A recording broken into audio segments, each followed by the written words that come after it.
Hello everybody, my name is Tiffany. Welcome back to my channel where I talk about job search tips and my tech journey.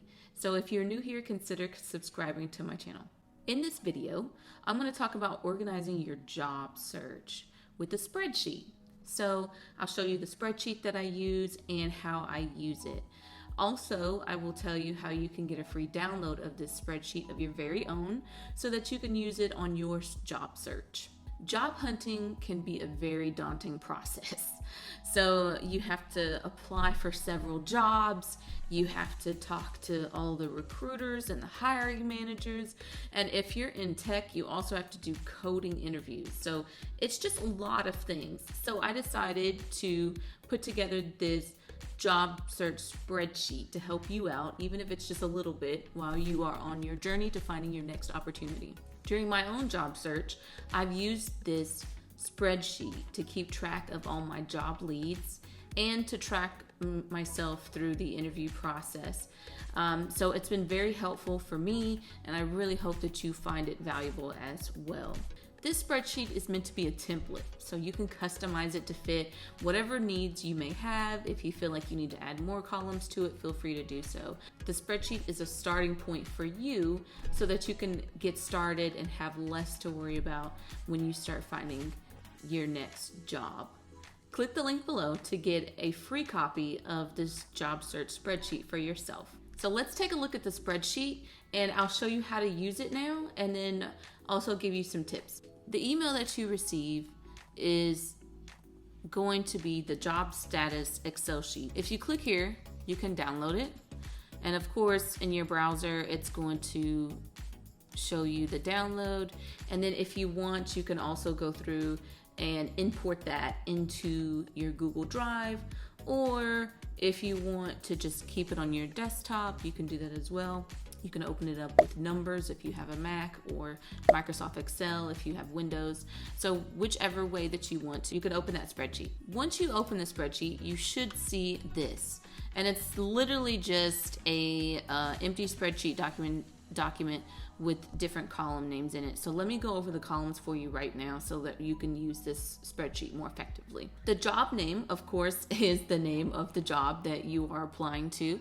Usually in my case, it's something like software engineer of some sort. There's also a space for the company name / size. Very important to me to know the size of the company. So in order to find that out, because most of the times that's not going to be on the job description, I go to LinkedIn, and I'm using Zillow as an example today. So I go to LinkedIn and I search the company name in the search box up here, and then I go find the company if they're on LinkedIn. More often than not, the company will be on LinkedIn. If it's not on LinkedIn, you can also go to the company's website and then see if they say how many employees they have. If not, that's a great question to ask the hiring manager once you are able to speak to them. So under here, under the About section, if you scroll down, it shows you the industry, it has their website, all these things, and then it shows you the company size, and this is going to be the number that we're looking for. So of course, not everybody in the company is on LinkedIn, so it's not going to show you everybody that's there, but this gives you a great idea of how many people are at the company, and it could also project maybe the growth that you can have at that company as well. So I'm going to go ahead and put here Zillow, and then there's 5 to 10K people there. Company location is something that you could also find out on LinkedIn or the company's website, or in this case, since we are in pandemic times and things are a little different now, you could also find that on the job description as well, as far as any modifications to where this job could be located in the future. So they say that headquarters are in Seattle, Washington, and then I've already picked out a job. So if I looked at this job and I scroll down, usually they can tell you where this position is. Now, as you can see, this one in particular, this job is now categorized as a remote position, and they kind of tell you what that is.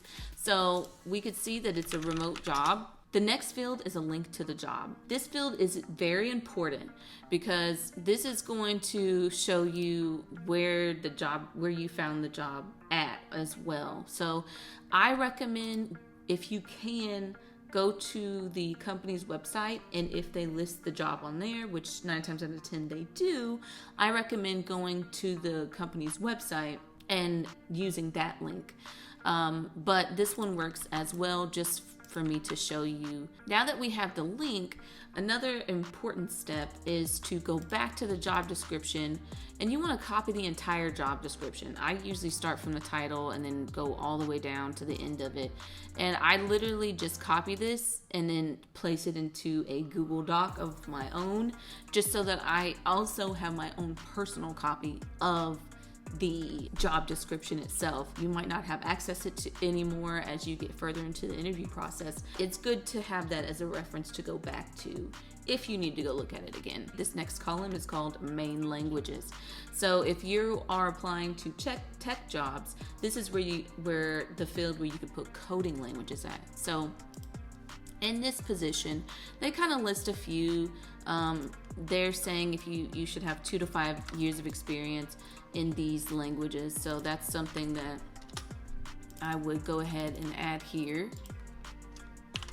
Just as a note, they also mention at the bottom of here like AWS, distributed systems, app development, all those things. You don't have to add those if they're not important to you.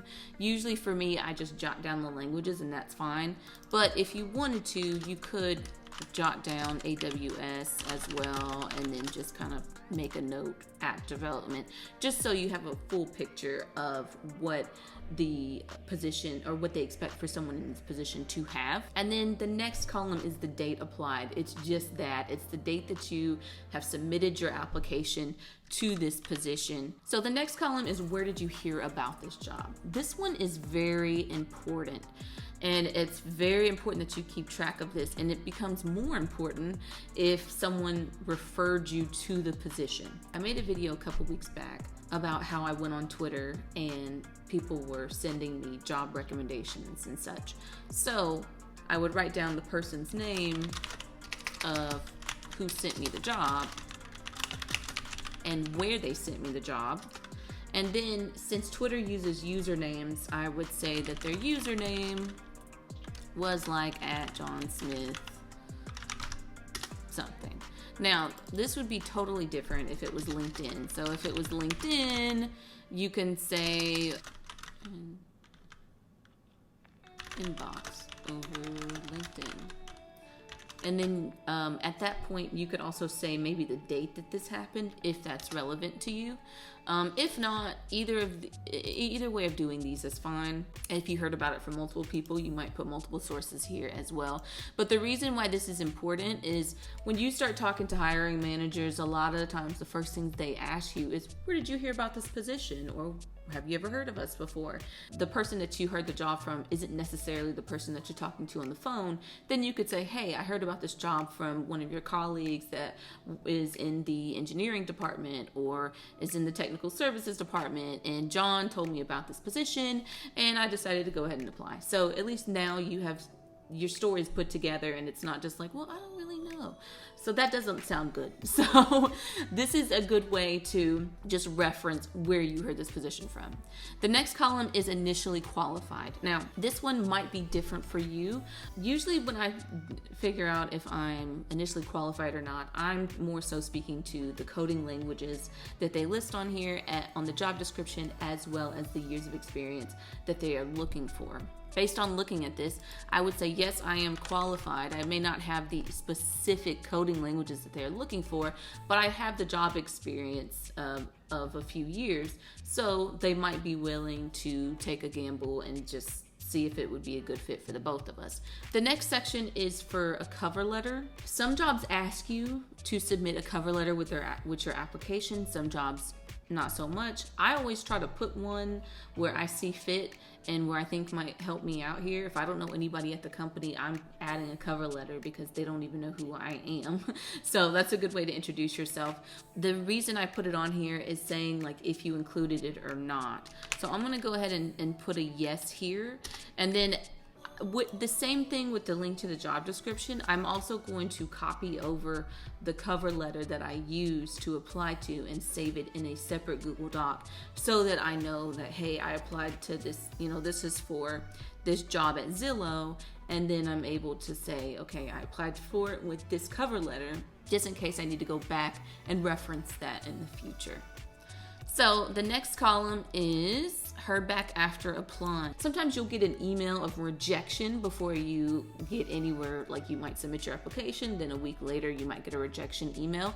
So that just kind of solidifies this whole process. So if your process stops there, you could say, yes, heard back, rejection letter that I got, or rejection email on, some date in the future, or whenever it was, right? So if that's the case, then you're able to keep track of that information, and if you go back at look at this, that you don't need to pay attention to that job anymore because they've already rejected you. If instead you did hear back, it's kind of just like a yes. You don't have to use it. The next column is initial contact column. So for this one, I usually put down the first and last name of the person that I either received an email back from or a phone call back from. So I like to write down the initial contact because some companies, they will move you on to different recruiters as the process kind of moves forward. A lot of times we are bombarded with email. So if you can just go here and say, hey, I talked to Rochelle the first time that I was on looking for this job, and she contacted me about it. So at least you have that. The next column kind of goes hand in hand with the initial contact column. So it's the initial interview. Sometimes you'll be having an initial interview with a recruiter. This is important because you can write down the date and time that you had your interview, and then also you could write down any important details that you learned during that phone call, just so it could help you further along in the interview process. And then also write down how you feel the interview went. So I know it's like an initial thing and it's initial interaction, but that tells you a lot about people and the company that you are interviewing for and trying to essentially get an offer from. So if you didn't have good vibes about it, that's fine. Write that down because that might be helpful. Like if they do offer you a position and you didn't have a good vibe in the first process, like the initial interview process, how do you feel after 3 interviews later? Do you still feel that same way, or has things changed? How have they changed your mind throughout this process? So that's very important to keep track of. The next couple of columns are the second interview and the third interview. Now, I understand that some positions may require more than 3 interviews, and that's perfectly fine. But for the template of this spreadsheet, I just put 3. You are more than welcome to add other columns as you have other additional interviews as well. For this, it's the same concept. So write down how the interview went, write down anything that you've learned, anything that you feel might be helpful during the next phases of your interviews. The next column is additional notes. For this one, it's basically just information. So again, you can keep track of important notes about the interview process in the additional notes column, or you can just leave it blank if you don't have anything additional, or you can use this column to jot down the steps of the interview. So if they told you in the initial interview stage what the steps of the interview is, you might jot those down, like the coding interview, and then you have a panel interview, and then after that you might have like a waiting period of whatever. At the same time, this is a good spot to if you know the timeline to fulfill this position, you might put that down here. That would help you as well as you're planning your time and figuring out what you need to focus more on. You might want to bump this one up to the top because all the others have said they're in no rush. So just things like that can help you out during your process are going to help you tremendously if you write them down very quickly in a space like this. The last column is the fun column. It's the offer amount. How much money they're willing to offer for your skills. How much do they value you? So this is very, good column. It's always exciting when you get here because it's like, I got the offer, and now you just have to figure out which offer you're going to take if you have multiple offers, or you might decide, hey, this is not exactly what I thought it was going to be. Is there room for negotiation? And, you know, maybe you jot down your negotiation process here. They offered this amount, you countered with this amount, and then that sort of thing, just to keep track of how things are going during this offering stage. So with that being said, the offer is not just the base pay. Of course, it is the base pay, but if they're offering equity, or if they're offering bonuses, or if they're saying vacation days, whatever you feel is very important to you that you want to include here, definitely put that down here, because it's going to be something that you can refer back to later. As you know, people aren't staying at the same position for several years. People move around to different jobs, which is perfectly fine. So another good thing about this is now you have the track record of how much you were offered for this position, what all went into it, and the things that you had to do in order to get that job, and you can refer back to that in the future process of you going to look at other jobs. So that's it. That's the spreadsheet, y'all. Thank you so much for staying to the end of this video. If you did, give me a like, and if you haven't already, please subscribe to my channel, and I would love to see you back here again. And also, click the link in the description for your free copy of this job search spreadsheet, so you could use it and organize your own job search. If you have any questions, drop them below. Thank you so much for listening and watching. I will see you guys on the